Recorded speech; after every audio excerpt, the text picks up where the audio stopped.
Bilib ako dito. So hello guys, Rafa ulit, GTA Cars. So tayo mapag-vlog, ang dami kasi tao rito.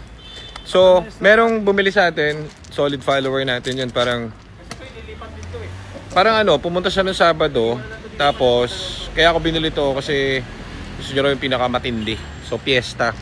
Ganda ng kulay, top of the line. Yan oh, napaka-pogi, no? Napaka-bisa. Ang ganda. Oh, walang error yan, pero kita nyo, babayaran niya na ng full payment kasi sabi niya, hindi pa sir. Tinatanong niya, ba't hindi pa pwede sir? Eh, nanonood naman sa atin yan, alam niya rin.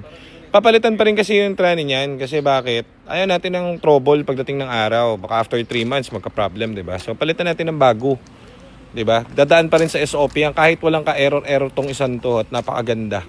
Dadaan pa rin sa SOP. So, waiting tayo kasi marami pa tayong nakapila doon. So, kukuhanin niya to siguro mga after 2 weeks na matatapos tong isang to. Okay, so yun lang muna. Bye-bye!